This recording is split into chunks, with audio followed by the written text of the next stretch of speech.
Hello, everybody, and welcome back to the Women Who AI Summit. Kelley Tshien here, founder and your host of this third summit that we're having today. And I could not be more flattered and honored to be here today with Deirdre Tshien from Capsho. Welcome, Deirdre. Oh, thank you so much, Kelley. I am flattered and honored that you invited me to be here. I'm so excited. And this isn't something I've shared with you, but I know all of the people that are tuning in today will understand. I'm fangirling that we have you on here today. I know so many of us have just followed what you do with Capsho. I know you just really are doing a lot for the AI space. You recently had a live event I know that you're coming off of and had some fabulous speakers and things like that. So we are flattered that you are here with us today. We certainly know that you are one of the true female pioneers when it comes to leaders in the AI industry. So thank you. Thank you. And I'd love to just start off by having you share, like, how in the world did you get to where you are now with Capsho, with, jumping into the AI space? Like, what has your journey looked like? Yes. Oh my gosh. Okay. So I'll take you back. I'll try to shortcut it because it's been, as you can probably tell, all of us entrepreneurs, we go through a bit, don't we? We go through a bit of a journey. Mine, to begin with was like, I kind of just followed. I was in a particular path. So I wish I could say that like I knew that I was going to be an entrepreneur at the age of 6 with my lemonade stand. I was just not one of. I was like Asian, by way of background, which meant that I was destined to become a doctor. That's kind Me of, too. That's so weird. yeah, exactly. So yeah, you can probably tell from my accent, I grew up in Australia, in Sydney. My parents moved over there when I was like a baby. So, it was a very Asian thing of, they wanted to give my brother and I better opportunities, better education, all of that, which I'm super grateful to them for. But that meant that I was on that path. I was like, they were like, you're going to become a doctor. I was indoctrinated from quite a young age. And I realized literally at the end of high school that I actually really hated science, which is a pretty big prerequisite to becoming a doctor. And so I kind of negotiated with them. I was like, okay, I'm not gonna go into medicine because I just can't do it, but I will do law instead. And doing law meant that I could also do a business degree because I think for me, I knew that the one thing that I did know was that just the business world really, really it just intrigued me. And so I actually ended up going into banking. Now, I want to tell this part of the story just because it's important. It's actually really quite relevant to, like 10, 13 years later, I'm in this space now. But in corporate, so I actually started working for an investment bank in Sydney, which is the largest investment bank in Australia. It's called Macquarie Bank. And I was actually quite fortunate because through, a bit of like I was there for a few years, but towards the end of my career there, I was actually in the innovation team. It was a newly formed team, and one of my big parts of my roles was to actually explore emerging technologies. So I was looking into technologies like blockchain and like AI. So this was, as I said, like 10, 13 years ago that I already at that point, I started finding out and learning about this AI thing. And, when I was learning about it for banking, it was very much about, okay, well, what's the different use cases that AI could, is applicable for in the banking space.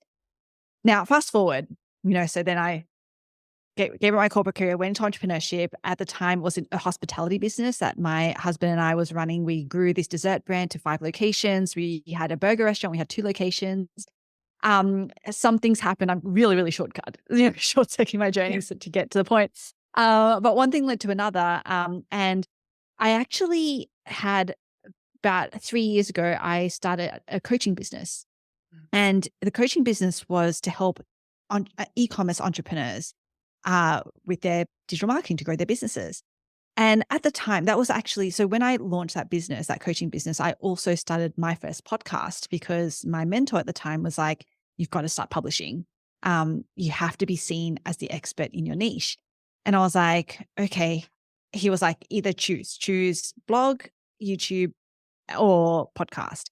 And for me, I was like, I don't love writing. I think a lot of people might be able to know what I mean by that. It's hard, right? When you're like looking at a blank page to start. So I was like, okay, I don't think blog's going to work for me. I wasn't super confident showing up on camera week in and week out at that time, but I was like, I can at least just talk, right? I can just talk stuff out. And so I decided to start a podcast. And the funny thing about creating content is that you very quickly realized, well, I did anyway, that creating the content while we think that that's marketing is actually not marketing at all. Unfortunately, because you have to actually market the content. You have to actually find a way to get the content that you're creating out there and visible and in front of people. And so that's when I started to really nerd out about how to do that. Um, in not a great way, I would say as well. It got to the point where I was burning out and my team was burning out because we were spending so much time trying to get the content on like all of the social media platforms. And we had a blog and we were trying to, with looking at all the short form videos that we're creating and it was honestly like a pretty, like, yeah, it's going to sound like really dramatic, but it was kind of a dark period Mhm. of in that time because it was just taking up so much of our bandwidth. And I was like, there's got to be a better way of doing this. And as soon as I started thinking about that, I remembered about my experience in banking and this AI technology thing that even at that time I was looking at and going, this is actually a really perfect use case for it. And this was before ChatGPT. This was before anyone knew anything about AI. This was at the end of 2020, 2021. Yeah, 2021, because we actually went live with Capsho mid 2022. And so that's just to like really short. That's kind of how Capsho came about.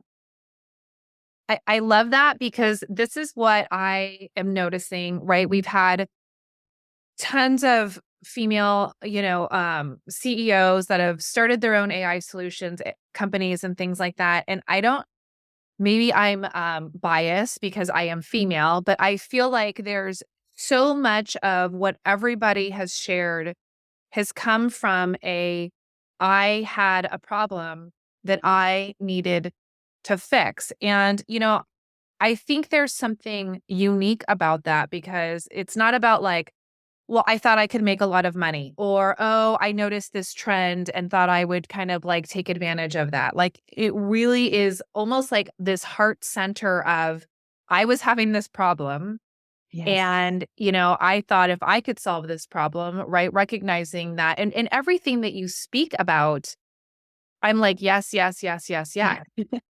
Right? It's like we're supposed to be getting all of this content out there. Everybody's trying to figure out how to get all the content out there on all the different Mm, things. And not only are you probably not the only person that's like we're just burning out trying to spin our wheels on getting all of the things out, but also recognizing I think that there's something with the female aspect that also recognizes like burnout is not okay, yes. right? Yes. Like 100%. And you probably know coming just from like the business world, there's very much a mentality that I think maybe is more like male centered of like and like this is my own father. Like you work hard, you burn the candle at both ends. Like that's what it means to be successful. That's how you get to the top. There's very much that mentality there. And I think Yeah. something that females bring to the table is just that conversation of burnout is not only is it not necessary, but it's not okay, right? It's not okay to be burning out on your business, burning out your team, right? Yeah. And honestly, like, and I love that you bring this up because it's something that I actually only recently learned. This is the thing. I'm like, we talk about like I've been in entrepreneurship for like literally 10 years. And even now I'm just discovering things and learning things that I'm like, I wish I had known this back then. Wow. But like burning out is actually totally counterproductive to success. Mhm. This is the thing, because like even as recently as last year, I was telling a story at Capshovians Live at the live event that we had on a couple of weeks ago, and it was that I we got to a point, I remember it was literally October 31, was like kind of D-Day, here at Capsho, because we actually made the decision. It was a really, really hard decision to cut pretty much our entire team, our whole dev team, people from our marketing team, our comms team. And the big reason why is because I had just like, I don't know, we just get, again, we get told these things, we get told that to scale a business, you have to have this team doing all the things. And, the more people that you have, the more that gets done and the more that you can, all the things, right? What I was finding was that like, I actually started burning out, but in a different way. I was burning out because I was getting overwhelmed by I was feeling really stretched and overwhelmed by the things that I had to stay on top of. Because just because you have more people in your team doesn't Mhm. actually mean that mentally, like capacity-wise, it it eases a bit, because you still have to make sure that Yeah. it's whether it's done in the right way that you want it to be done, or whether it's even getting done at all, or whether it's, aligned to your whatever like, you still have to stay on top of it. Otherwise, you have like, however many people just going off and doing their own thing. And so for me, I was like, I got to that point and I was like, okay, I have to like, we made the realization that actually what we were doing was counterproductive to us succeeding. Mm. And we had to like pull it right back to what is we call it a game metric. Like, what is the one thing that to us, if our users, i.e. our Capshovians, find success in, that's going to mean success for us. Like, what is that one thing? Mhm. And once we realized what that was, it was like, wow, we were doing this all completely like backwards. And, when I realized that, and I was like, and the other thing too is that when you when you acknowledge that it's okay to be lazy, and I want to say this in a like, because again, I think you mentioned this, Kelley, but like your dad was like, burn the candles, stick 'em, like I was going to become a doctor. Like it was all about hard work and effort and all those things. And it was so hard for me to get out of that mentality. Mhm. So hard. And now and I'm like, it's okay. It's okay to actually not do anything sometimes. Like, just be lazy.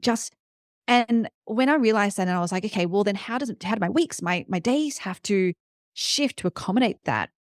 It actually makes you so much more focused, so much more disciplined around the important things that are actually going to move the dial for your business. And that's why I say trying to like burning out and burning the candlesticks at both ends is actually really counterproductive to success, because the only way that you can succeed is actually to focus on the things that are going to move the dial for your business. Otherwise, everything else is just you procrastinating, right? Because that's Yeah. for me. Everything else for me was just procrastinating, because it felt like I was making all this progress, but really I wasn't. So yeah, anyway, I thought hopefully that helps someone who needs Yeah, to it hear it. it does, and it's funny because, I had the pleasure of speaking at a conference a couple weeks ago, and Robin Sharma was the keynote speaker, and so anyone who doesn't know Robin Sharma, he wrote The 5 AM Club and, The Monk Who Sold His Ferrari, right? And he was talking about the difference between people who are successful and people who are not successful in their business, and one of the things that he talked about was successful people eliminate distraction. And it's almost right. It's like right to what you're speaking Hmm. to. It's recognizing that, if you have, in your case, it was this team, like, right. And even though you felt like we have a team and this is what we need and whatever, in reality, it was more of a distraction Hmm. having this team, because now you're Yes. worrying about, managing that team and Yeah. checking the work of the team versus just being like, how can I eliminate the distraction and go back to spending my energy focusing on what I know is going to make the difference? Yes. And he speaks to that all the time. It's just like Yes. people who are successful don't have more money, they don't have more hours in the day, they don't have any different expertise. They just know how to eliminate the distraction that's keeping them from taking the action that is really going to help them get to their goal.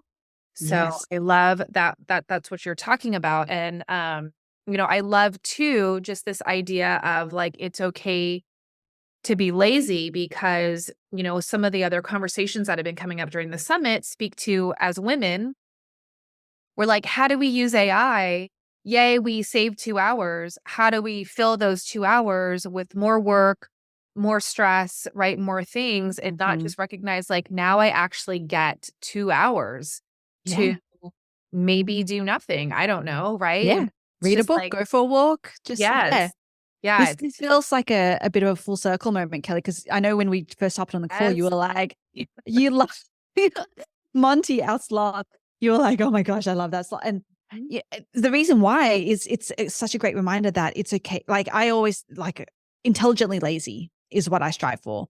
Like Mhm. there's a lazy part of it, but then in doing that, in being lazy, like it's more about how do you be intelligent around that. So how do you save the time and all of the, like all the intelligent things, but the laziness is really like, yeah, just do what makes you happy with that time that you saved. You don't have to put it back in the business if you don't need to. Like just yeah, go for a walk or do whatever you want. I don't know what's the thing that you love doing, Kelly? I am like, I am someone who loves to read. Mm, And if I was going to be full transparency, I think I bought a book maybe like January 1st and was like, I'm going to read at least 30 minutes every day.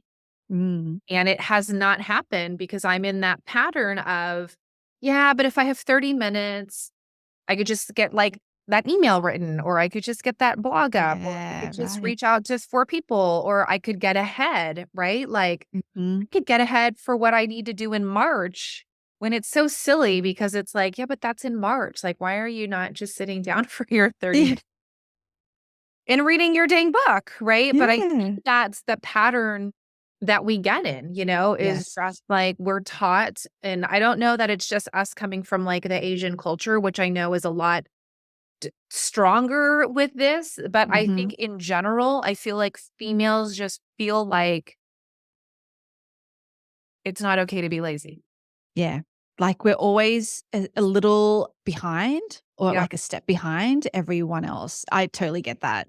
Yeah. I totally get that. And genuinely from experience and like recent experience, it's like honestly nothing the success that we feel like because I do this a lot. Like I put a lot of urgency on myself and all of this is like made up urgency, like Yes. genuinely, right? Like made up.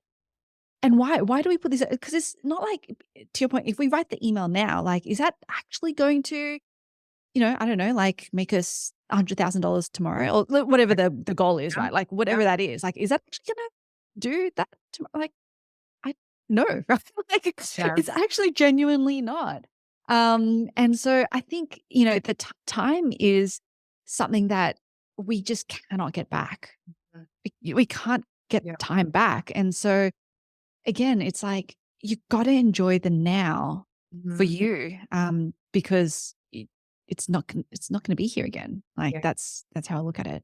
So, Yeah, yeah. well, I know in terms of, what we're talking about with just like streamlining, eliminating distractions so that we can really focus on our own individual goals. Capsho does so much of that because certainly getting content out there and marketing that content is Mhm. a big distraction for some, right? And Yes. and I would be lying if I told you that I wasn't one of those people that at one point maybe sat down with the intention to write a blog and then get so caught up in the web of the SEO and how do I market my blog and do I need an email to the blog and then oh I should put my social media but shoot I haven't posted on social media in like a week so maybe I should like post something else.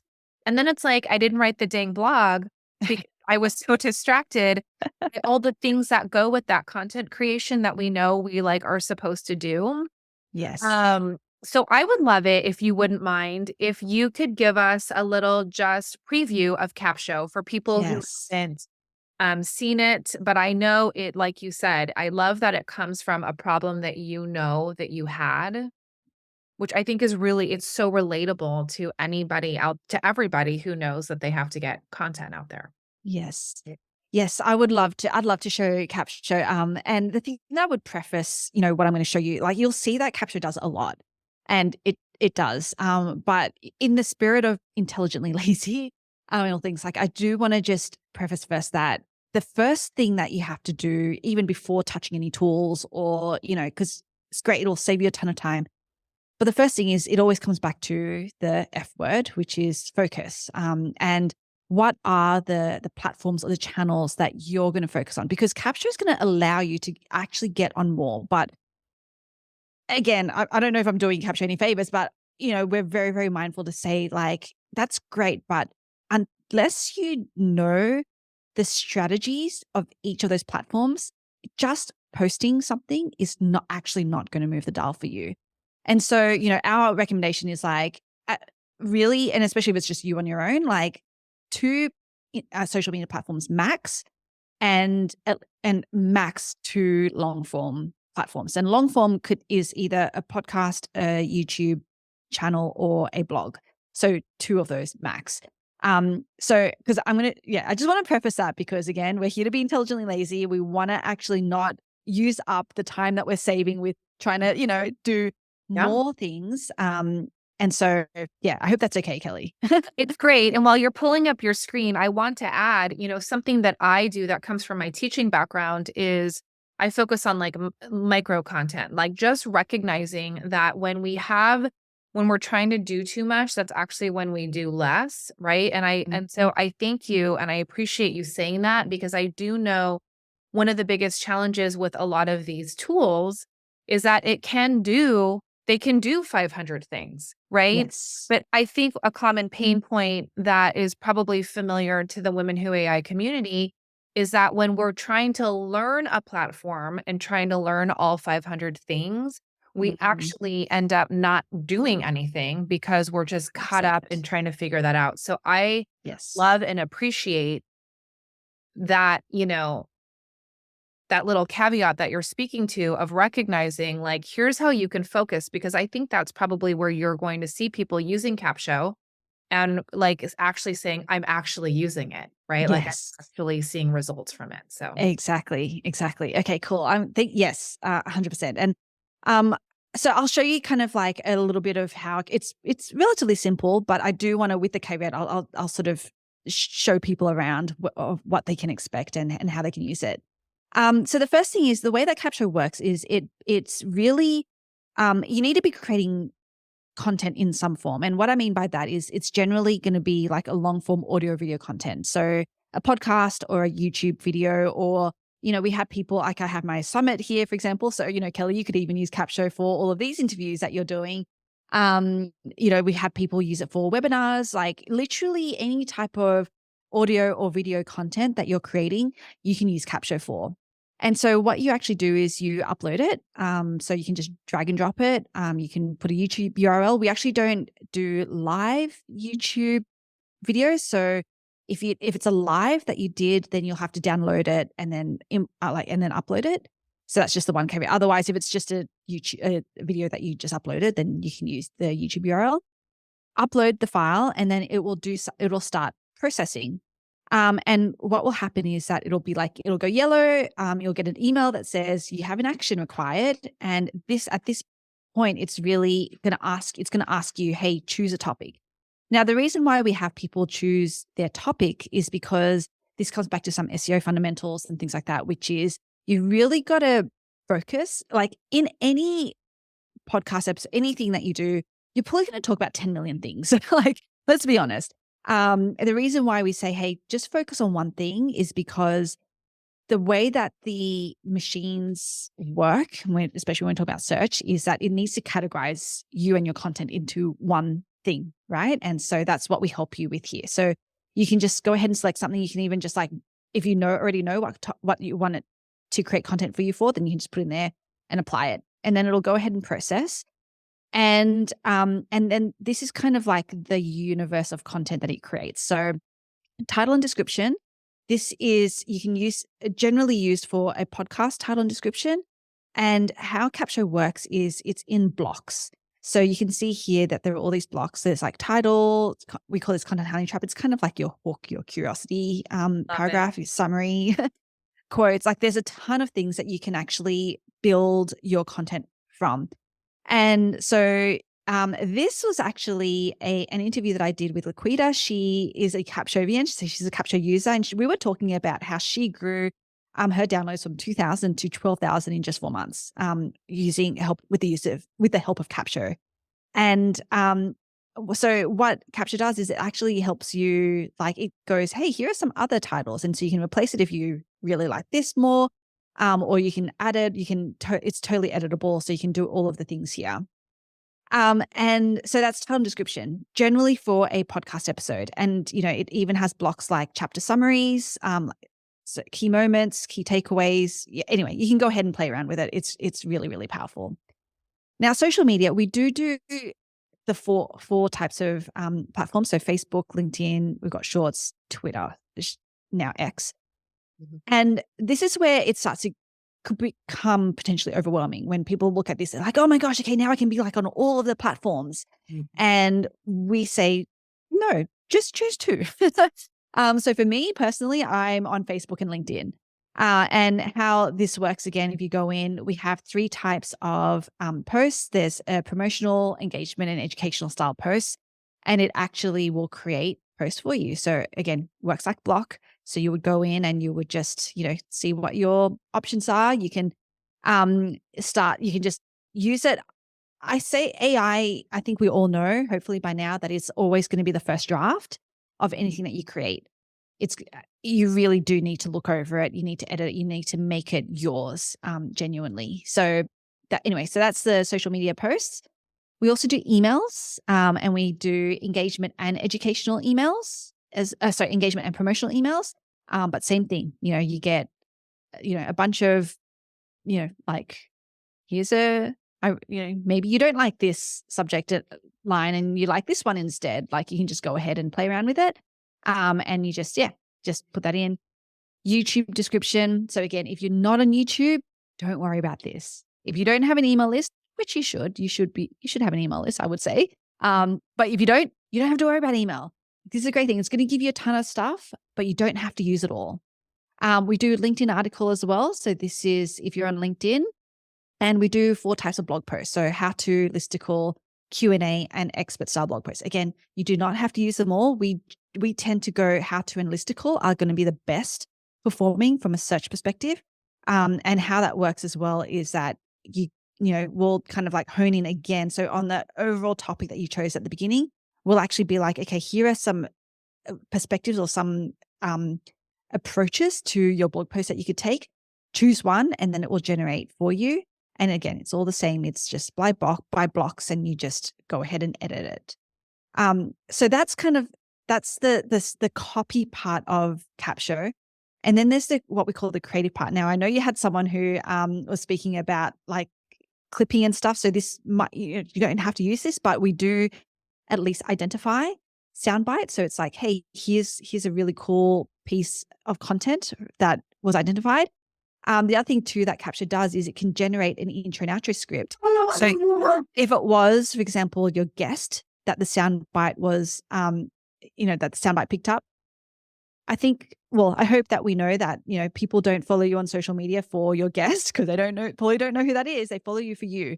And so, we've worked with some social media experts, and it's really like, hey, if you can actually just introduce what it is that soundbite's about, just do a really quick, video on your phone, and then outro it. So we actually help to generate that first draft of the script for you. We also do identify quotes. So these are just one-liners that you can use as quote cards, or really in any of your content. And then we do also have a short form script generator. So what that is it'll identify, here are some questions that you answered in your episode. Here's a call to action that you might want your audience to take. And then it'll go ahead and generate a script that, again, you can just like really quickly record on your phone and use that as your reel, as your shorts, as your short form content, essentially. So so there's a lot, but that's why I want to say, don't do it all. Like, don't do it all. Just focus on the things that your audience want to see or watch or read, and just do that. I love this so much, and I'll tell you why. Because one of the things that I think is a common pain point is that when we are looking at AI tools, a lot of the tools do a thing, which has its benefits, right? But then it's also so easy to get into this, okay, so I have this tool that does this, and then this tool that does this, right? And then this tool that does this, and so forth. And I think that that's part of the distraction. In fact, this is a conversation that I've been having like in another AI community that we're in. We're actually in the middle of a video podcasting challenge, Mhm. and we're in the second week. And full transparency, I do not have a YouTube channel. Then I was like, okay, I'm going to use this challenge to like build my YouTube channel out. And then I started spinning a little bit. And then, like you Mhm. said, I was like, I have all these women who AI interviews from the first two interviews. I think I have 34. And I'm like, the content is just sitting there. That could probably be a great way to start getting some YouTube content up. However, Interesting. I was like, okay, so I need this tool to like do this. And then I need this tool to take this and put it over here. Right. And then I need this tool to do that. And when we showed up at the end of the first week, which was last Friday, and we were talking about like, what did we get accomplished? I think the only people that actually got anything accomplished were the people that were like, I started my YouTube channel and I put a banner up. Right. Everybody else that was trying to jump into that, I'm either creating content or I'm trying to do clips or I need to figure out the descriptions to my videos. Mhm. Nobody got anything done because it was like, well, I was using this tool for that, but then I tried to switch and then this tool also did that, right? And it's exactly what you're talking about. So I love that you guys come at it with this just full transparency. If you're going to be a Capshovian, you don't have to do all the things. Like, Mhm. here's a couple places to start, right? Because that moves the needle, people see results. And though, for people that as they master their content creation, the longer they spend in your platform, it actually can do all the things. So, with everything that you shared, I don't see any point where someone's going to say, oh, it doesn't get this now, and it doesn't do this. Now I have to switch, right? And do another tool because it's really a well rounded platform. So, for people who are ready to do all the things, Mm. it certainly has all of that capability. And it just seems super easy and intuitive enough to be like, I'm just going to start, like you said, with this piece. Right. So Yes. now I have to ask when you first, because Capsho just launched a little over a year ago. Is that about right? A year and a half? Uh, yeah, over 18 months ago now. So it was O- July 2022. Okay. So yeah, more than 18, yeah, around 18 months ago. Yeah.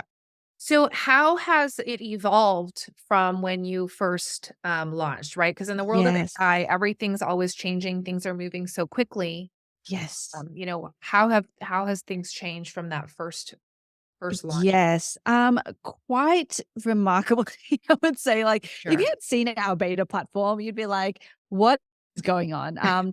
So when we first well, okay, so when we were going into beta, we were actually went to, I don't know if you've heard of the event called Podfest. Mhm. We were actually invited because I was speaking to someone, and she was like, I was talking to her about like what we were building with Capture. Obviously, we hadn't launched beta yet, and she was like, "Oh my gosh, you have to come to this event." I had not heard of Podfest before, and so she was like, "No, come as my guest. You just have to be there. You have to talk to people." And so when we went, we were obviously talking to a lot of podcasters, and the one thing that they were like, "Oh my gosh, if you can help with this, it would be a game changer," was their show notes. Like, was literally the thing that they had to write to actually publish their podcast. And so that was honestly, like, that's almost what we launched with. We were like, "Okay, we're just going to start with, here's a show notes writer." And it just, like, blew people's minds away, which was awesome. And then but I knew that at the end of the day, the fundamental problem that I wanted to solve was really the content marketing piece, because I think, from my story that was a bit that I was really, really struggling with. And so that's how it got built out. And, the first iteration of Capsho didn't make it very easy to edit, and it wasn't very customizable. You see now that there's like the concept of blocks and things like that. The reason why we brought that in was because, when ChatGPT launched, and like there was, we all know, I think, the hype of AI that happened, we really had to look at like what was our role as a software platform, but also just as humans in this content creation, workflow. Like, what was our role?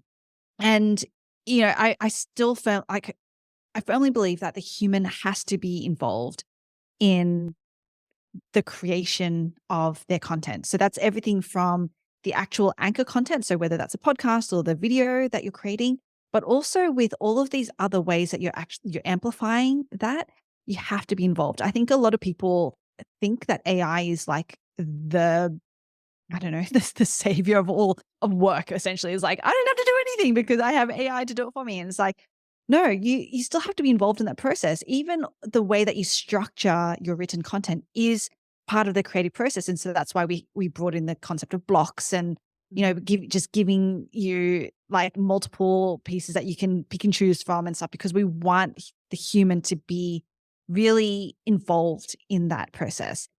And now we're actually at the not too many people know this, Kelley. So you're one of the first few to know, but we're actually rebuilding Capsho from the ground up, and like we're in the process right now of doing that. And one of the big reasons why is because again, it's like the evolution of like where this is all going. And what we're finding is that the way that we had built Capsho even now is it's very much it can be overwhelming, right? Like we spoke about that. It's like, yes, you can do everything. And that was a bit of a misstep that we took was that we weren't it people thought that it was like, great, this tool can now help me be everywhere all at once at the same time right now. And it's like that is the fastest way to overwhelm and it's not Mhm. that. And so now we're very, very much focused on with Capture Next Gen, which is what we're calling it. It's very much about how do we just help people come up with their content plan, whatever, like what are the platforms that you're going to be on, that is where your audience are there to actually consume your content. And then how do we help you actually execute on your content plan week in and week out and just do it on repeat? Because that is how you will find success. And there's a ton of other intelligence that we're building into it, like really, really cool stuff that's going to make the process of you creating content so much easier and simpler. But really at the core of it, it's really, we just are so invested in helping people just execute on their content, just do the thing that you say you're going to do. Like that's what it comes down to. I love that. There's so many things in what you shared that I think is key, not only in terms of finding a tool that is beneficial and that actually helps you move forward, but also finding a tool. And this is why I love today, just, finding businesses that are truly like heart centered, right? It's truly like we care about the product, we care about the results that we're getting for people. Sure, revenue is fantastic. Sure, being the top 10 tool XYZ is like amazing, but like, are we actually delivering and allowing people to have that transformation, that we want them to see? And so when you talk about one, the fact that you're building Capsho from the ground up again, I was just talking to someone who shared that some people may not recognize that, like, actually just rebuilding is the best thing because most people are like, that's too much trouble. We've already spent all this money. Da, da, da. Like, how can we just bandage this so it's like kind Mhm. of close Yeah. versus like, let's just start over. Like, let's just reevaluate and start over. And I think that's a very special and very unique because I don't think we see that. But to me, that's evidence on how much you care about the product, right? And recognizing that, yes, it may be more time and X, Y, and Z, but in the end, the product is going to be better and the results that people are getting is going to be better. So that's number one. Number two is I really think that it's rare to find someone who's leading a company who's so in tune with the common pain points that people are having. And, you mentioned that content calendar. And I was like, in my mind, the first thing that came up was, if I had a dollar for everybody who wanted to sell someone a content calendar, recognizing that most people aren't gonna do anything with that content calendar, right? I mean, Mhm. I'm sure there's hundreds of women watching this going, "Yeah, I paid $49 for a content calendar once, right? And I never did anything with it." And so, again, it's just going back to this, like, heart-centered focus of Capsho of just really you guys focusing on how can we help people be successful, right? Like, how can we really just help them continue to move forward? Versus, again, how do we have the most features? How do we do the thing? How do we everybody Yeah. else is doing this? How can we add it? And I love that. And I think it's just It's really special. I think it's something that we don't see often. And I think again, it's just this like testament to the mission that you have just as a human behind the company and just your mission of Capsho in general is really putting like the people first, if you will, and really just wanting to say, like, we want people to use our tool and to be like, yes, I'm successful versus, oh, it's really cool. Yeah. It's all It these can like, do all these things. Yeah. yeah, but I don't really use them all. Or, Yes. and someone else talked about one of the other interviews today, there was a conversation around the guilt that maybe women put on themselves when they're using and paying for a tool that they know they're not using to its full capacity, Mm, right? So just this extra pressure that we put on ourselves to say, I pay $99 for this thing and it has mhm, 100 features and I know I'm only using two. And so now I feel bad because I'm either, I'm wasting money, I'm not using it to its full potential, right? And just that added, and I was like, why do we want to use a tool that makes us feel bad? Like there's enough things in the world that make us feel bad. Women by nature, I think, are hard on mhm. themselves. So we're Yeah. really good at just making ourselves feel bad anyways. Yes. But really finding that empowering tool that allows us to be like, I feel good. I feel like I have a handle on this. I know that I'm using it in a way that's actually giving me results and not that just I feel bad because piece. And I Mm, think you guys do a really great job at marketing it that way. It's speaking to your audience, giving them that permission of like, it's okay to start like in with these couple of things and still building a tool that's comprehensive enough so that it's almost the sky is the limit for people that are ready to take it to the next level. for sure. Yeah. Thank you. Thank you for saying all that. Of course. Thank you. Thank you so much for coming on. I know you have a special gift for the Women Who Mhm. AI Summit. Anybody who wants to dive in to Capsho, which I'm sure is every single person that is catching this, you've got a special trial for everybody to get in, Yes. play around. It's freegift.capsho.com. You can find it in the description to this interview as well as your summit emails. But I know everybody's going to want to give it a try. And it's not just an extended trial, if I'm not mistaken. There's also some other resources and things like that that they'll get. Yes, for sure. So, if you're on social media or if you want to you leverage SEO to get discovered, then we actually have some really short audio training that you can pick up through that same link that Kelly mentioned. And we'll do something as well because I just love this conversation. I love being here with everyone. So we'll also do a special welcome package for everyone where we will work with you around what that content plan could look like, but also customize Capsho so that it's to your tone of voice, your specific tone of voice. We'll do that as well. So yeah, just let us know that you came with through Kelly, and we'll set you up. We'll look after you. I love it. Thank you so much. Again, thank you for your time. I know you were just coming out of your Capshovian live and I certainly know that many people would have been like, I'm too tired, like I'm gonna have to pass. But again, you're such a pillar, I think, when it comes to female leaders in the world of AI. So we are honored to have you. And so thank you for that. Thank you. And thank you everybody for joining us in this amazing session. And we will see you in the next session of the Women Who AI Summit.